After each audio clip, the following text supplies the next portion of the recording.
Hello हमारे प्यारे भाई बहनों, आशा करते हैं आप सब ठीक होंगे, मन लगा के अपने एग्ज़ाम की तैयारी कर रहे होंगे।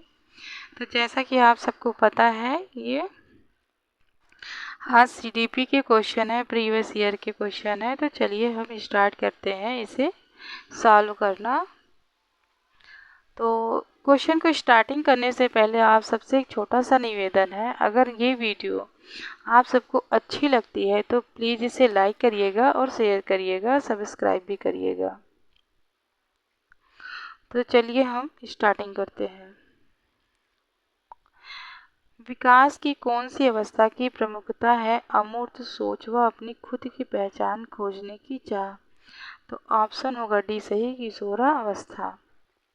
तो इसकी व्याख्या करते हैं। अमूर्त सोच व अपने खुद की पहचान खोजने की चाह किशोरावस्था के विकास की अवस्था की प्रमुखता है।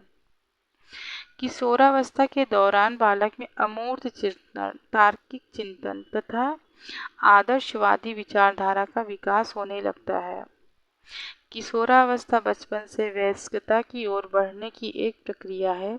मनोवैज्ञानिक ने इसकी आयु सीमा 13 से 18 वर्ष की बताई है, जबकि विश्व स्वास्थ्य संगठन WHO ने यह सीमा 10 से 19 वर्ष तक की बताई है। अमूर्त सोच, अमूर्त सोच खुद से ही अपने आप से बातें करना, उसको कहते हैं अमूर्त सोच। अमूर्त सोच पियाजे के संज्ञानात्मक विकास के अंतर्गत औपचारिक सक्रियात्मक अवस्था के दौरान विकसित होती है। तो नेक्स्ट क्वेश्चन है, विकास के बारे में निम्न में से कौन सा कथन सही नहीं है? तो ऑप्शन होगा विकास, ऑप्शन सी सही है, विकास पैर से सिर की दिशा में होता है। तो इसमें पूछा क्या है, सही नहीं है। इसकी व्याख्या करते हैं। विकास के बारे में कथन विकास पैर से सिर की दिशा में होता है सही नहीं है, क्योंकि बालक का विकास सिर से पैर की दिशा में होता है। विकास के बारे में निम्नलिखित कथन सत्य हैं। फर्स्ट है, विकास एक खास क्रमानुसार चलता है। सेकंड है, विकास विभेदन व एकीकरण के सिद्धांत का पालन करता है। थर्ड है, विकास केंद्र से बाहर की दिशा में अग्रसर होता है।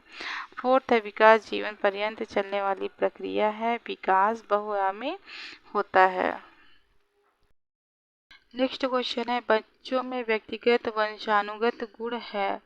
तो ये ऑप्शन सी सही है, आनुवंशिकता व पर्यावरणीय कारकों के बीच परस्पर जटिल अंतःक्रिया। तो इसकी व्याख्या करते हैं। बच्चों में व्यक्तिगत वंशानुगत गुण आनुवंशिकता व पर्यावरणीय कारकों के बीच परस्पर जटिल अंतःक्रिया है।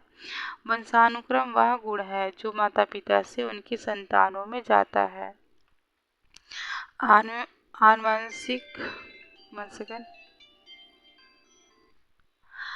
आनुवांशिकी और पर्यावरण के बीच परस्पर क्रिया जटिल है। आनुवांशिकता और पर्यावरण ये दोनों एक ऐसे तत्व हैं जो किसी भी व्यक्ति को निर्धारित करने में महत्वपूर्ण भूमिका निभाते हैं। वुडवर्थ के अनुसार विकास आनुवांशिकता और पर्यावरण का एक उत्पाद है। आनुवांशिकता और पर्यावरण के परिणाम स्वरूप बच्चों का शारीरिक, संज्ञानात्मक और सामाजिक विकास होता है। तो नेक्स्ट क्वेश्चन है, समाजीकरण। तो समाजीकरण है जटिल व बहुआयामी प्रक्रिया। इसकी व्याख्या करते हैं। समाजीकरण जटिल व बहुआयामी प्रक्रिया है जो प्रत्यक्ष एवं अप्रत्यक्ष दोनों रूप में होती है। समाजीकरण एक ऐसी प्रक्रिया है जिसमें विभिन्न संस्थाएं बच्चों को उनके जीवन काल में कई बार प्रभावित करती हैं। समाजीकरण मुख्य रूप से एक सीखने की प्रक्रिया है जो जन्म के तुरंत बाद से प्रारंभ होती है और जीवन पर्यंत निरंतर चलती रहती है। नेक्स्ट क्वेश्चन है, जीन पियाजे ने सुझाव दिया कि, तो ऑप्शन ए सही है, बच्चे बड़ों से अलग सोचते और सीखते हैं। तो इसकी व्याख्या करते हैं। जीन पियाजे ने सुझाव दिया कि बच्चे बड़ों से अलग सोचते और सीखते हैं तथा बच्चों की सोच बड़ों से गुणात्मक रूप से भिन्न होती है। जीन पियाजे के अनुसार बच्चों की सोच मात्रा के बजाय प्रकार में वयस्कों या बड़ों से भिन्न होती है। जीन पियाजे ने संज्ञानात्मक विकास के सिद्धांत को प्रतिपादित किया है। नेक्स्ट क्वेश्चन है, निम्न में से किस युग्म का मिलान सही है? तो ऑप्शन सी सही है। अमूर्त सक्रियात्मक अवस्था होती है 11 साल से अधिक में।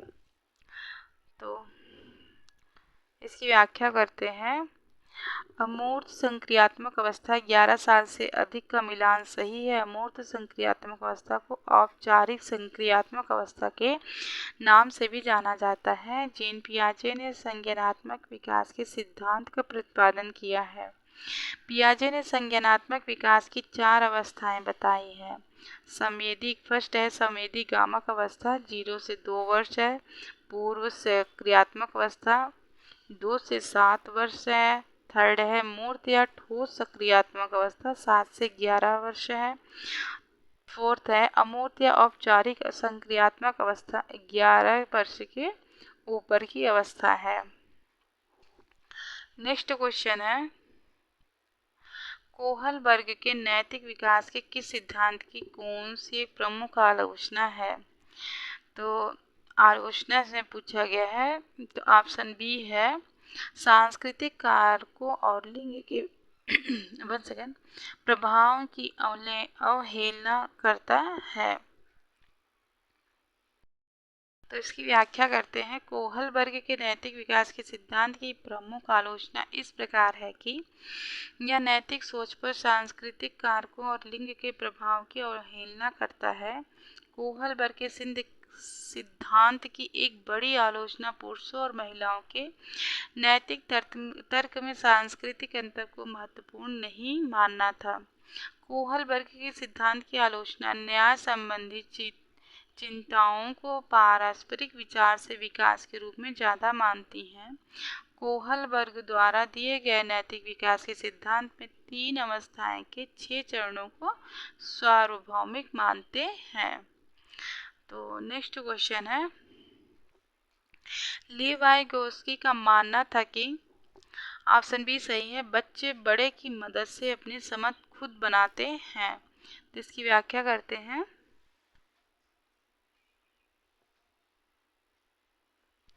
लेवाइगोस्की का मानना था कि बच्चे बड़ों की मदद से अपनी समझ खुद बनाते हैं। लेवाइगोस्की महोदय ने सामाजिक सांस्कृतिक सिद्धांत का प्रतिपादन किया था। लेवाइगोस्की ने सीखने के दौरान बच्चे की बुनियादी जरूरतों के लिए पाठ प्रदान करने की बात कही है। पाठ एक ऐसी प्रक्रिया है जिसमें शिक्षकों, परिवार, बड़ों आदि के द्वारा बच्चों को उनकी शिक्षा में दी जाने वाली आधारभूत व अस्थायी सहायता है। पाठ का संबंध संकेत या इशारे प्रदान करने से है। पाठ को मचान के नाम से जाना जाता है। नेक्स्ट क्वेश्चन है, लेवाइगोस्की ने संज्ञानात्मक विकास के सिद्धांत में डैश जैसे मनोवैज्ञानिक उपकरणों को बहुत महत्वता दी है। तो ऑप्शन होगा ए सही, लैंग्वेज भाषा। तो इसकी व्याख्या करते हैं। लेवाइगोस्की ने सिद्धांत विकास के सिद्धांत में भाषा जैसे मनोवैज्ञानिक उपकरणों को बहुत महत्वता दी है। लेवाइगोस्की के अनुसार भाषा बच्चों के संज्ञानात्मक विकास में महत्वपूर्ण भूमिका निभाती है। उन्होंने भाषा को सीखने और विकास के बीच एक महत्वपूर्ण मध्यस्थ के रूप में देखा है। लेवाइगोस्की के अनुसार भाषा केवल दूसरों के साथ सिर्फ बातचीत के लिए ही आवश्यक नहीं है, अपितु यह सामाजिक सांस्कृतिक परिवेश में मानसिक प्रक्रियाओं की विकास का भी एक महत्वपूर्ण पहलू है। नेक्स्ट क्वेश्चन है, एक प्रगतिशील कक्षा में, तो ऑप्शन होगा सीखने का आधार प्रत्यक्ष अनुभव व संवाद होते हैं। एक प्रगतिशील कक्षा में सीखने का आधार प्रत्यक्ष अनुभव व संवाद होते हैं। अमेरिकी दार्शनिक जॉन डेवी महोदय ने प्रगतिशील शिक्षा की अवधारणा विकसित की थी। प्रगतिशील कक्षा की निम्नलिखित विशेषताएं हैं। स्पष्ट ज्ञान का निर्माण शिक्षार्थियों द्वारा किया जाता है। पर्याप्त अवसर प्रदान किया जाता है। छात्रों द्वारा सक्रिय रूप से जुड़ाव रहता है। समस्या समाधान कौशल विकसित किया जाता है करके सीखने की प्रक्रिया पर बल दिया जाता है। आज का वीडियो हम यहीं पे समाप्त करते हैं। मिलते हैं नेक्स्ट वीडियो में, तब तक के लिए